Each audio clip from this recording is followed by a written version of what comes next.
Hi, I'm Pastor Rob, Pastor Lexi.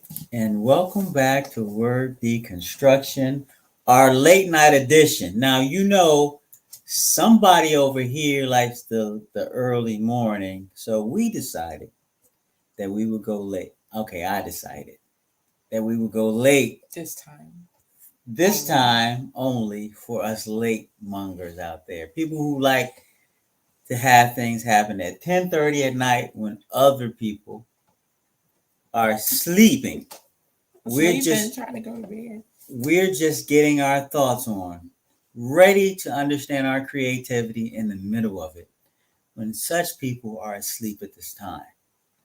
Not at 5 a.m. in the morning. Who does that? Anyway, anywho, like someone I know who would say, right? Welcome to Word Deconstruction. We're here to talk about the uncertain times, and it's coming from a text in, I think, Ecclesiastes 11, 1 through 8 is what we chose. Mm-hmm. And we're going to have Pastor Lexi read it for you. You mind reading that for us? Yep. Reading from the New Living Translation. And if you're joining us, just say who you are, where you're joining us from. We'd love to acknowledge you in the stream. All right. We'd love to. Yes, please let us know who you are. All right. I'm reading Ecclesiastes Chapter 11, and I'm going to read verses 1 through 8, reading from the New Living Translation. And it says, "Send your grain across the seas, and in time, profits will flow back to you. But divide your investments among many places, for you do not know what risk might lie ahead." Verse 3, "When clouds are heavy, the rains come down. Whether a tree falls north or south, it stays where it falls." Yes. Verse 4, "Farmers who wait for perfect weather never plant. If they watch every cloud, they never harvest. Just as you cannot understand the path of the wind or the mystery of a tiny baby growing in its mother's womb, so you cannot understand the activity of God who does all things." Yes. I'm sorry, it should say through verse 6, and I think I put 8. We're just going through verse 6.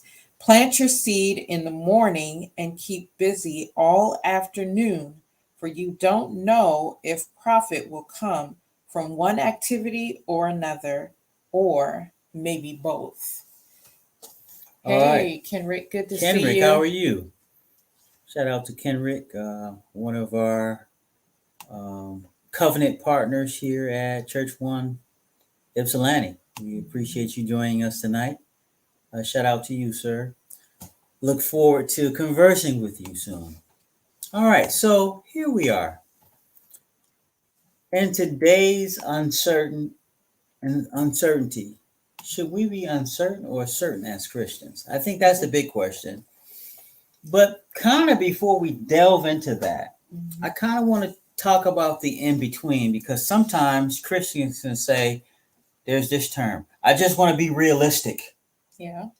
What does that mean? Reality is what you make it. And For so, sure. you about to say something? No, for sure. So, You're right. so the thought is, if your reality is that it's going to be good, guess what? It's going to be good. Hey, Dr. Chanel, good to see you too. Dr. Chanel, hello. And also, if it's going to be bad, it's going to be bad. What are you about to say, sweetie? No, go ahead. And so my thought is, a lot of times there is no plan in the in between, because we've talked about all of our last year time of being citizen kingdoms, living in kingdom citizens. It's right? too late for you right. too. And so it's not too late. It's just my middle time. I'm just getting started here. And so the reason why I'm saying is because sometimes we have to be dual citizens, meaning we know that we are a part of God's kingdom, but we physically, with our physical biological body, live in this kingdom. Whether you're wherever on the continent you are, in some city or state or some borough or some, I hate this term, so I'm not going to use it. I'm not even going to use that term, because you know what I'm about to say. And so some great place that is not, I'm just going to say, if you're in a place. I'm not going to use any negative derogatory terms as it relates to places. Anyway, you learn to live as a dual citizen. And one of the things how you can live as a dual citizen is that you can be prepared. Mm-hmm. Mm-hmm. Preparation. Yeah. And so in an uncertain time, preparation is how citizens of the kingdom are prepared during that time. Matter of fact, there is a parable about the 10 virgins. I think 5 of them had extra oil and 5 of them did not. And when the groom came, the 5 that didn't, they weren't let into the party. And those who were already prepared were let into the party. Right. And that's because of preparation. Mm-hmm. And before we end this, I want to talk about a few ways that we can prepare so that we can assure ourselves through being kingdom citizens how we should be logically thinking forward, But first, I want us to spiritually be ready. Mm-hmm. And so, how are we spiritually ready when we see that there's uncertain times? There are storms that are about to come, that are about to encroach on us, whether that's a spiritual storm, whether that's a financial storm, whether that's is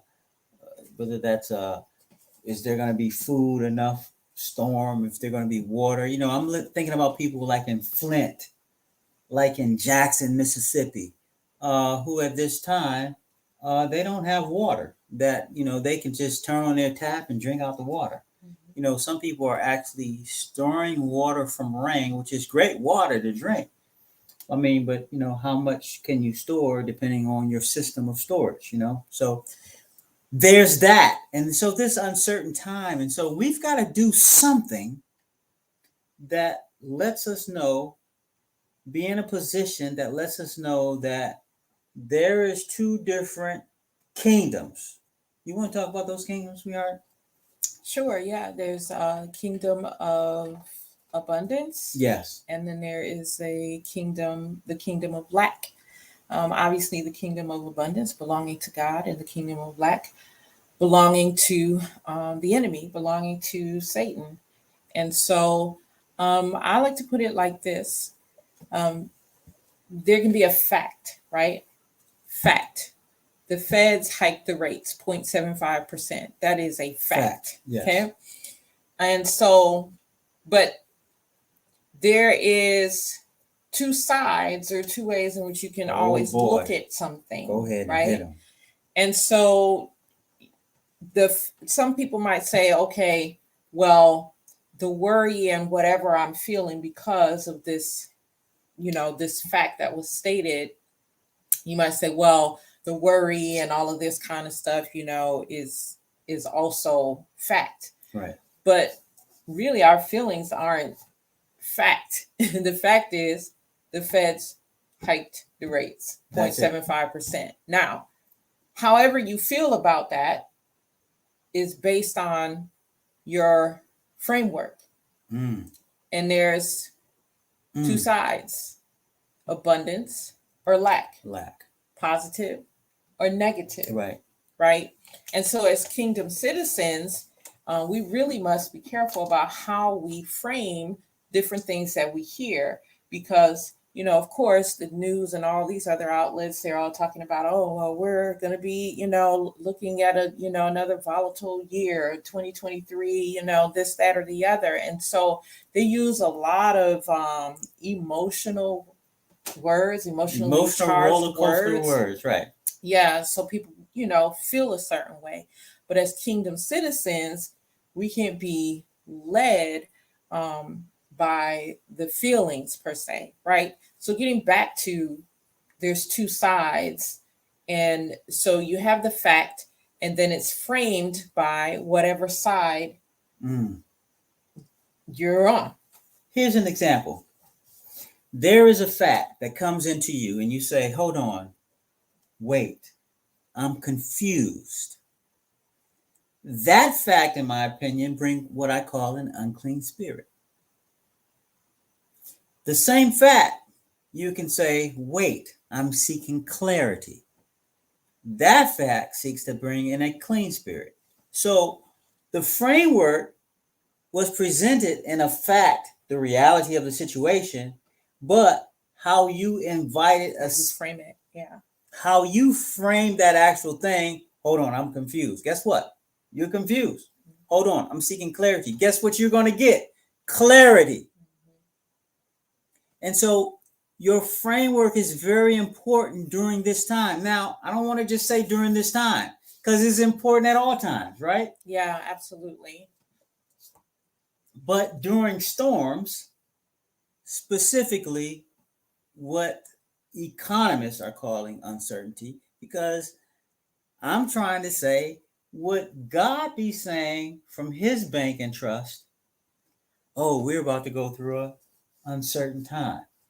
So now you have to question where, who, whom kingdoms are giving this information. So already, if you're saying we're going through uncertain times, that's not God's kingdom. Yes. So two things can be true. Right. Right. Because you mentioned it at the top of what we were saying is that, okay, we are, if you're a kingdom citizen, and on this earth, we are dual citizens. That's correct. Okay. So yes, in the world can be uncertain times, right? Perilous times. But if we are a kingdom citizen, yes, then things are certain. Now, things. Can you just say that one more time? I don't know. Just if I in can. case. It's so just late. in case. I can't okay. remember See how anything see that how, I'm saying. See how she gonna slide time in there. You see that, right? You guys see that. No. So what I think I said was, we're dual citizens, right? So in the world, see, in citizenship in that world, okay, things are uncertain, right? But as a kingdom citizen, it's certain. Things are certain. Now, the other piece is, hey, Crystal, good to see you tonight.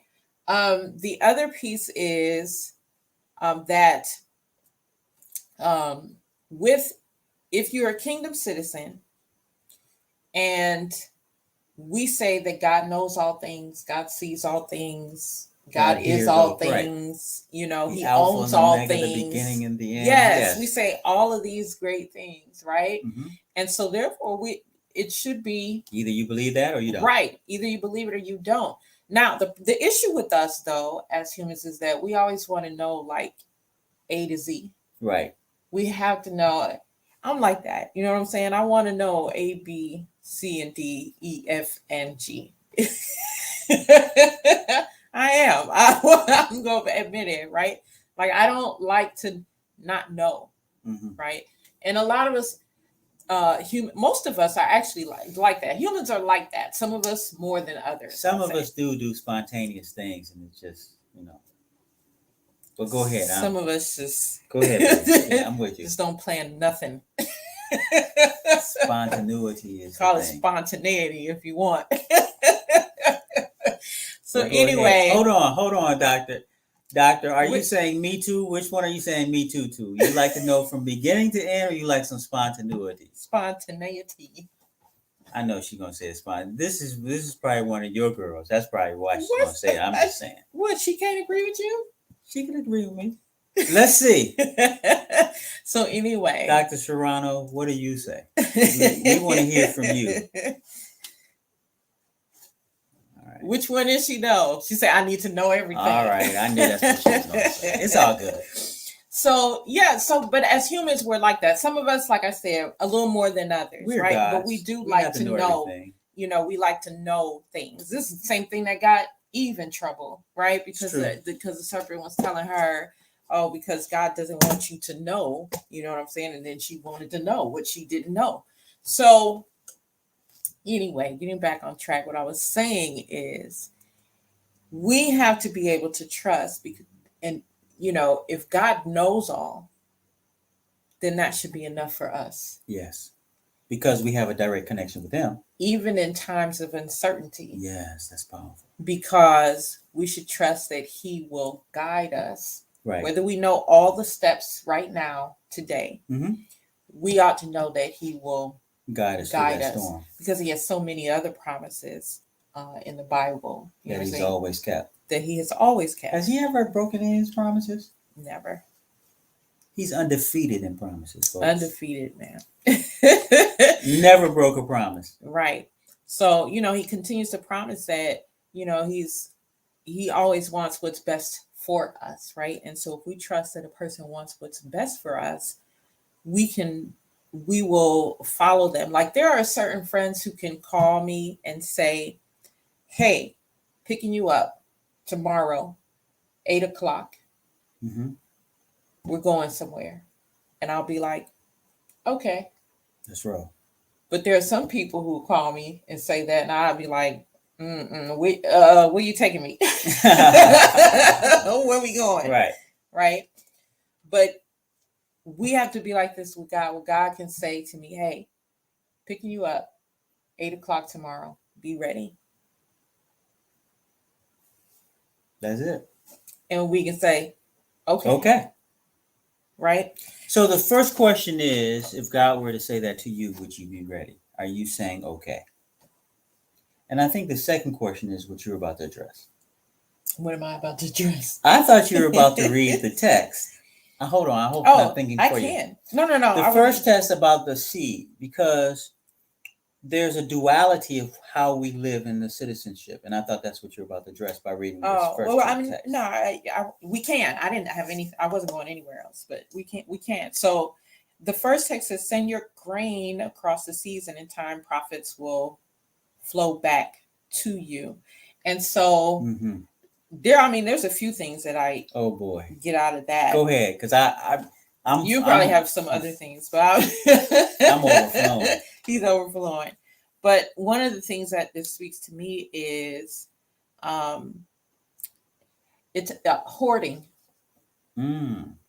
So we like to hold and hoard and gather. Some of us do, right? And so I believe that this is saying, one of the things that it's saying is that to release, to go ahead and send things out, and in time profits will flow back to you. Now, profits don't necessarily have to be, it doesn't necessarily have to be money all the time, right? Although that's included. I just think it's resources, God's resources, that you can profit, in God's resources, which includes money. Right. Go ahead. So I just want to include that you're a missionary, and that under your leadership, our family being missionaries through the academy that you've started, and clearly sending seeds across, the sea through the work that you do. And I just want to thank her publicly for the work that she does as a missionary, and thank her publicly for that, and tell you I love you because of that. But on top of that, when I see it, it's saying that when you take the time to strategically plant something in the actual system that you're in right now, that you can expect something in return from it. And why is that powerful for us right now? In March of this year, the president signed Executive Order 14067. And that executive order told us that we need to go to what's called a central bank digital currency. Now, to some of us, we hear that as being cryptocurrency, which digital currency could be considered a cryptocurrency, or it could be non-blockchain, which means that it's not a cryptocurrency, it's just a binary currency, but it's still digital. And so, there's TCP/IP, and those are the three different binary processes. Blockchain is crypto, which is based on blockchain. It's digital, which is binary, and then it's TCP/IP. Those three can all be considered digital, right? And so in some sort, our Federal Reserve, which is a private bank, is saying that it's going to a cryptocurrency. And why am I bringing this up? Because sometimes as saints, we don't talk about how we can store up our grains, right? And so the text talked about storing up our grains so that we can be sure in uncertain times, right? And so one of the things that saints do is we share information that's going to make us successful during uncertain times, right? And so I'm suggesting that you do two things. The first is that you learn what a electronic wallet is. And the reason that I say that is because most people don't even know what electronic wallet is. And if you're saying Coinbase, okay, Coinbase is an electronic wallet. It is my opinion that it's about to go out of business. So I would start out dumping. But I would have two electronic wallets. I would have one that is based inside of the US, and I would have one that's based outside of the US, right? And I can give you an example of one. One is Coinbase. It is based on the inside of the US. Another is KuCoin. It is based in, I believe, Sydney, Australia. Now, the reason that I'm saying this is because certain central banking organizations are going to respond differently to those when regulations come down on those cryptocurrency. That's why I think some of them are going to go out of business, like Coinbase. But it's going to be very important that you keep your what's called a electronic digital signal of that currency on a flash drive off of the actual wallet, so that if electric goes down and you can't get your information back, it's one of the reasons why I think we're in war with Russia, because they have what's called EMP, electromagnetic pulse, a technology that takes out our electric. Here in Michigan, we were out of electric for a while. Some people think that was just because the storm blew through. I don't think that. I think that it was technology that was being tested on us to show that they can actually keep us down, and we could not get up. And so certain areas of Michigan, no matter what, they put new transformers, they put backup generators, and still you can be attest to that, because we talk to you every day when I was away. The electric still could not come up. And so we're in a situation where I want you to know that you have to have offline technology so that you can plug it in somewhere off grid. So those two things. Why do I think that's important? Because in the parable, it says that there were 5 that had their oil and 5 that didn't. Now, I'm not suggesting that the Father is coming back for you because you have or you don't have cryptocurrency, but I'm suggesting this. Our grandmothers who don't know how to work digital currency, who won't have a wallet, who may not be able to buy or sell, that's going to be important. Because I think that it could be the difference in some people having access to food and not having access to food and water. And so I'm saying this is very important. Today, if you're under the sound of my voice, make sure that you download something and get $10 in it. Just 10. I'm begging you.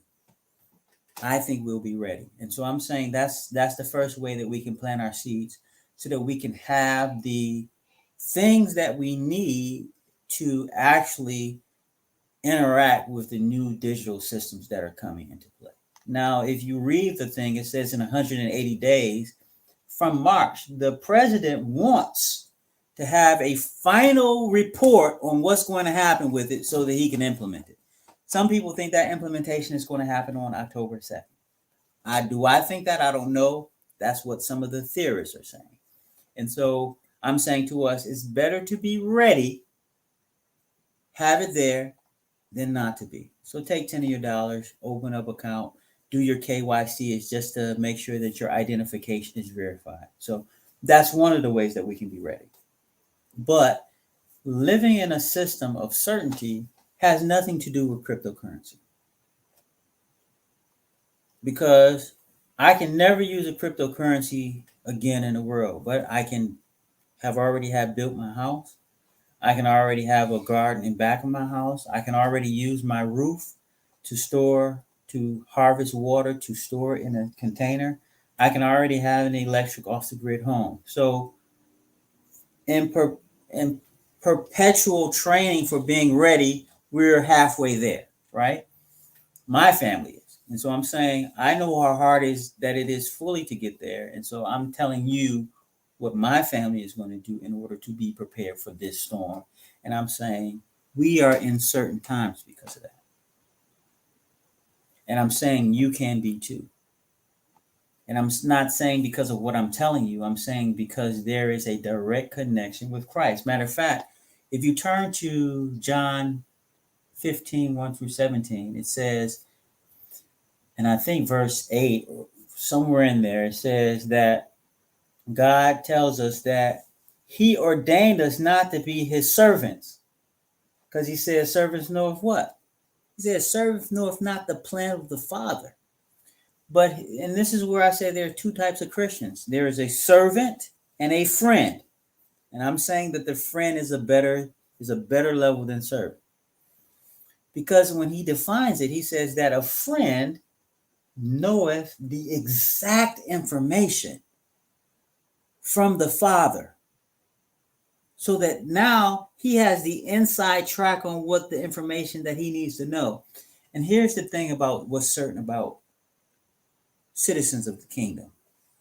Our prayer life, aka meditation, we taught you through this in our series on prayer, that if you have a prayer life, that meditation time breeds information from the Father through friendship with him.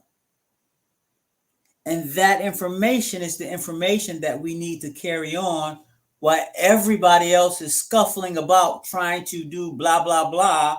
We're in a certain time because we have that information. It's certain information that we need.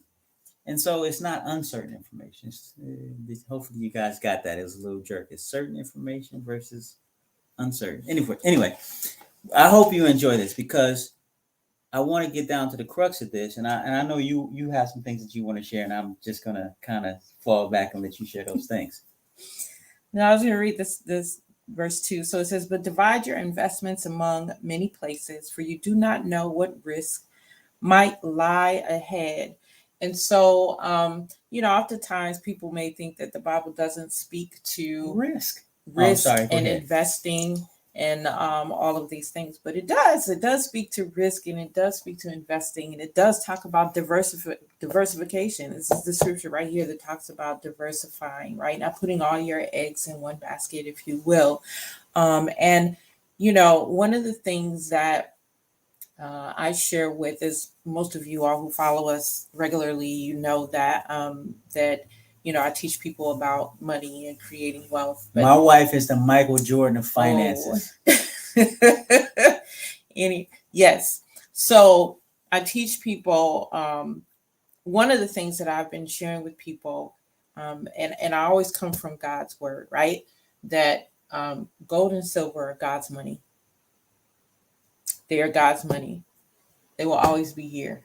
Always. Will always be here. Since the beginning of time. The greenbacks, they may go away. Digital stuff may come in and it may go somewhere sometime or another. Gold and silver will always be here, right? So another suggestion, and again, we don't know everybody's personal situations. So I'm going to put this disclaimer out here because I have licenses. So I want to put this disclaimer out, that these are, this is educational. This is for educational purposes. Okay. These are not, this is not advice. Not advice. Recommendations. All right. So, but gold and silver, right? Particularly silver, right now, I think is something, that you may want to have some of, right? And it is different types. You can do silver bars, you can do silver coins, you can do, all kinds of things. But why am I saying gold and silver? Well, in times like these, right? Inflation is high. Now the feds have hiked interest rates, which is supposed to bring down inflation. But yes, it may bring down inflation, but what it has done is raised up interest rates on your mortgage, your car loans, your personal loans, your kind of anything that you're financing. Yes. The rates may go up, right? Or if you, from this point, if you don't have a fixed rate, if you've got the, adjustable or something like that, yours is definitely going up. Or if you take out some type of loan at this juncture, you're going to see higher interest rates on that loan, right? So gold and silver actually hedge against inflation. Yes. They don't just keep up with inflation, they perform Higher. Yes. than inflation. And so in those times when inflation are high and people are like, man, just getting gas, just going in and buying groceries. I told my husband a few months ago, I was like, what we're spending on groceries right now is not going to get it. We have to spend more on groceries. And so, the grocery budget has almost doubled. Yeah. And so, but if you have a storehouse of gold and silver, then it doesn't matter that inflation is up. It doesn't matter that you're going to have a higher interest on loans or things of that nature. You can be certain in uncertain times, right? And I just want to step in and be practical for a minute, because some people say, hey, you guys say some things and you don't show us that you're doing what you say. So what you're seeing here are quarters. These are quarters. But these quarters were minted before 1964, so it means that they're 90% silver in these quarters. So this particular quarter is worth almost $200. So this small amount of quarters, what we would normally use just to go wash our clothes, is worth almost a little over $200 right now. And that's not from numismatics, meaning how we trade these quarters. That's just if we were to melt them. So they're worth more than 200 if we were to go into the numismatics of it. The same thing with our bar. There is a bar of silver, right? And this particular bar of silver, it's now worth almost $400, right? Mm-hmm. And so it's almost the same amount of silver that's in the quarters, except that it's 99.99% silver.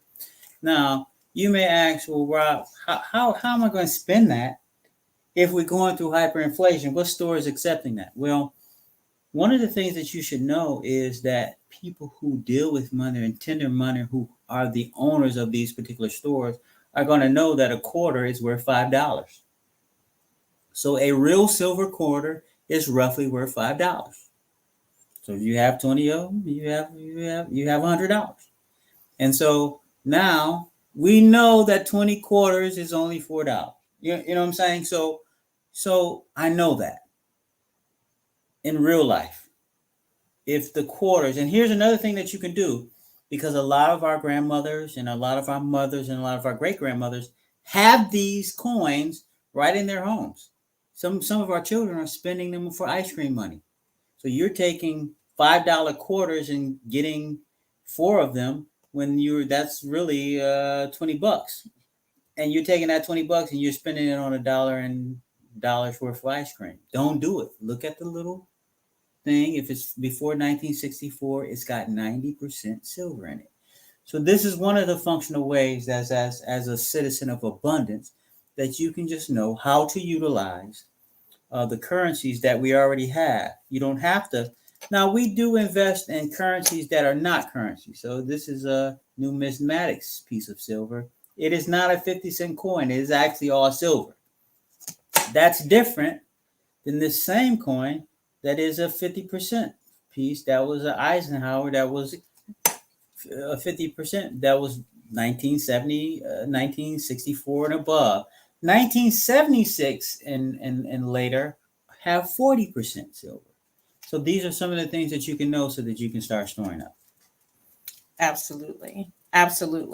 So I think basically what we're saying is, and even in God's word, there is instruction for how we get through these times, which is why we don't need to be all up in arms when the Fed announces the interest rates have gone up 0.75%, or when the news is talking about, oh, the stock market, is crashed, or or it's volatile and it's gonna get even more volatile in 2023. We don't have to worry about these types of things. None of those worries. If we are kingdom citizens, yes, who are friends with God, and that's the key word. When you befriend someone, I mean, there's a process of getting to know. Yes. And as you at some time, then you begin to, I know that person. Oh, that sounds like what that person would say. That's correct. No, that doesn't That sound doesn't like sound right. Yeah, what that person would say. That is exactly awesome. Right? And so that's the way we want to be with God. And the only way that you can do that is to get into this word and know that he speaks to these situations that are going on in this day and time. He speaks to, investing. He speaks to having storehouses, right? And I'm teaching one of my money courses right now on Thursday nights, and we talked about just this past Thursday storehouses and what that means practically, and what they need to do to get them established. Because you can't have your storehouses can't be overrunning first if you don't have them. Right. And Deuteronomy 28:8, there's a promise. God says, I will, in the New Living Translation says, guarantee a blessing. In the New King James or some of the other translations, it says, I will command a blessing. God says he will command a blessing to your storehouses. But if you don't have any storehouses, there's no blessing. Right. He can't command a blessing to them. How can he get the blessing to them when there isn't? The funny thing is, he'll throw a blessing out there. If it's just in the middle of the street, anybody who passes by can take that blessing. Anybody with storehouses, right? For this particular one, right? And I actually want to read that scripture to you guys, so I'm going to go ahead and turn to it. I don't know how long. Oh, we 36 minutes. Okay, I'm gonna read it. It's Deuteronomy, and if you have your word with you, you go there too. Okay, I want you to read it for yourself. Deuteronomy chapter 28, verse 8. I'm reading from the New Living Translation, and it says, the Lord will guarantee a blessing on everything you do and will fill your storehouses with grain. The Lord your God will bless you in the land he is giving you. So there's a promise in here, right? That he is going to guarantee a blessing on everything you do. Fill your storehouses with grain, right? But there's also a condition, right? Because it talks about everything you do. Well, what is it that he wants you to do? Right. Well, he wants you to be about his business, right? We need to be about our Father's business, living out our purpose, expanding the kingdom, leading others to him, doing kingdom work, right? And when we do that, it says the Lord will guarantee a blessing on everything you do and will fill your storehouses with grain. Okay. So he's going to make sure that your storehouses are full. Some of you may even be worried right now that, I don't have anything. I haven't done it. I don't have emergency savings. I've not invested. I don't have, gold and silver. I don't have a spell that you speak of. Listen, it's never too late. And there is a scripture, I'll have to find it and come back and post it, but there is a scripture in the Bible where they began to save up and put things aside for the building of the temple. I think it was David. And it says, the scripture says that David started to put things up little by little, even when it was inconvenient. That's powerful. And a lot of us would be like, well, I just can't right now. There's no way I can save right now. I can't save right now. And that is a lie before God. It's a lie. It's a matter of priority. It's never a matter of how much or how little you make. It's always a matter of priority. I have a challenge. I have a challenge right now. I want you to turn fake money into real money. Fiat cash into real cash. We know God's money is gold and silver, right? So I challenge you to dig in your car seat, to dig in your couch, to look under your couch, to look under your bed, to take all the change that you have right now. If it's more than $1.25, I challenge you to take that $1.25 and go to jmbullion.com and to turn that $1.25 into a nickel that was made before 1964, which is real currency. So you have effectively turned fake money into real money. And so it doesn't take a lot. Matter of fact, I walked into 47 cents today. And I look forward to my other 63 cents today so that I can turn that $1.20 into the nickel. And that nickel will be added to my family's wealth. So I challenge you the same thing. Now you can do the same thing if you have a 10. If you were thinking about going to the movies this weekend, instead of spending that $25, take it and get. She's still going to the movies. Take it and get the real money. Exchange the real money for the actual money. And here's the thing: it's not when times are good that you need this silver and gold. Yeah. It's in time where we have what's called hyperinflation that you'll need. And I think that we probably will be speaking to that a little more in the coming weeks. But we just wanted to get on and just to warn you that God has implored us to Ecclesiastes 11, 1 through 6, to make sure that we plant where that plant is needed, specifically overseas, in places where it's protected. And I'm sorry, go ahead and read that, what you wanted to. I was just going to, as we're wrapping up, I'm going to read verse 6. It says, plant your seed in the morning and keep busy all afternoon. Oh boy. For you don't know if profit will come from one activity or another, or maybe both. So here is even speaking like you can't just depend on one thing. Right. Like a lot of us are just like, well, I got this job and, I'm good. that's that. I'm Right. good. You're not. Not in these times. God is saying that you need to be multiple things. Like you'll see that I practice naturopathic medicine. You'll see that I'm the Michael Jordan of youth ministry. You'll see that I'm a builder developer, meaning I build new homes. I develop new subdivisions. And so those things are some of the things that helps my family stay afloat during this time. Before this time, it was easy. But during this time, food is almost 3 times of what it was worth. And so how do you begin to, account for food being 3 times more?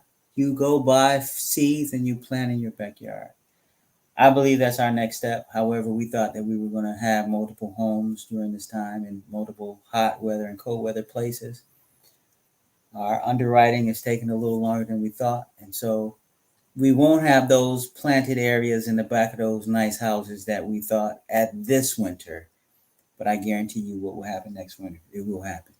But that was our plan. And I don't want to be outside in Michigan weather planting right now. But we might do it in the basement. Maybe we'll get my daughter, who is way more energy, to watch over plant.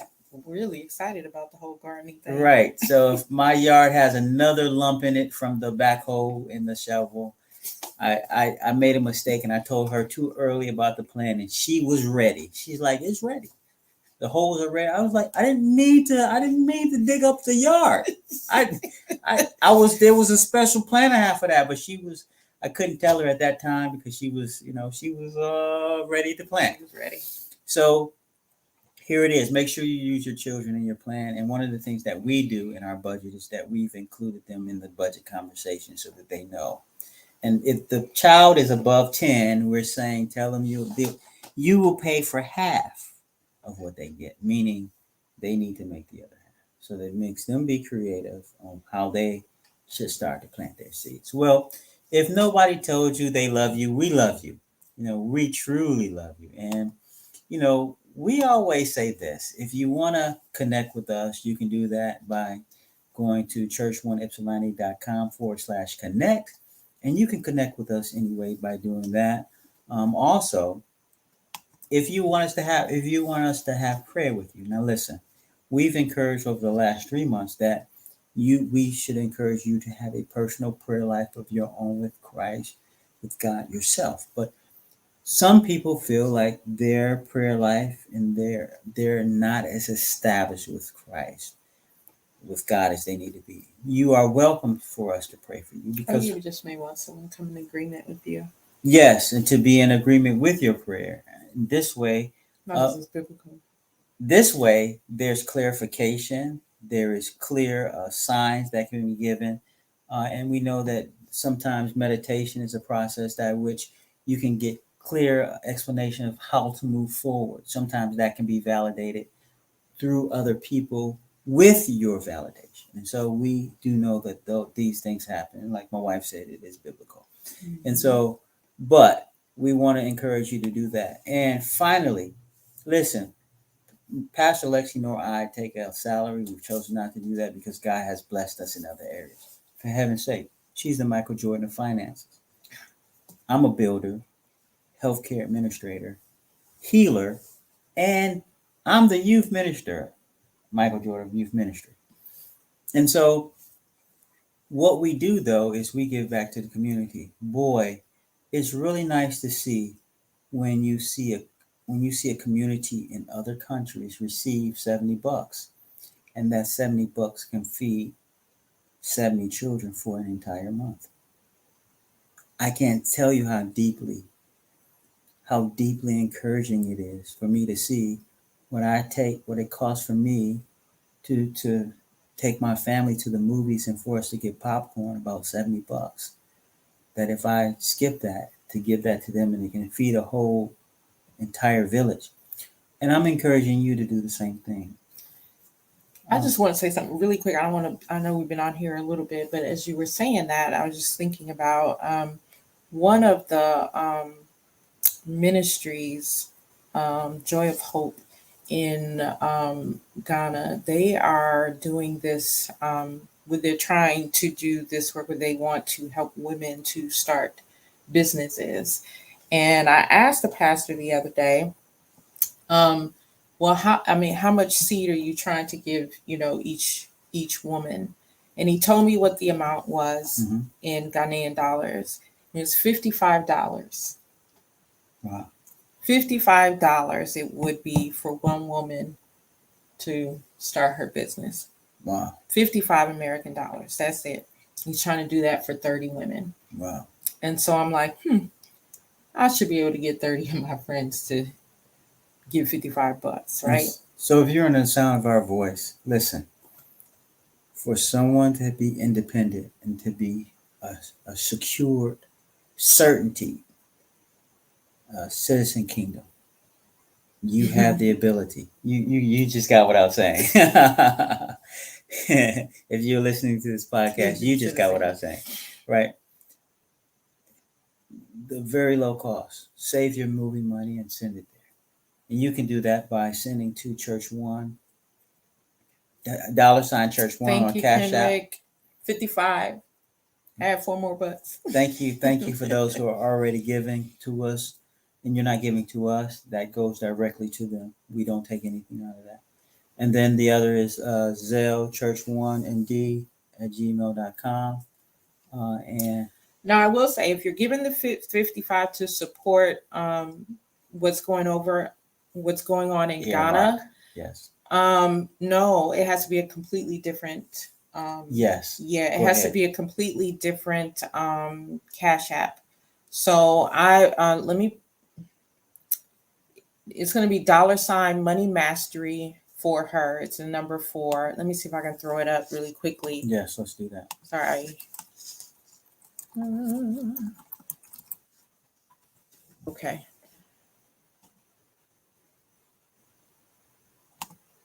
All right. So that is if you want to support what's going on over in Ghana, because it's not connected to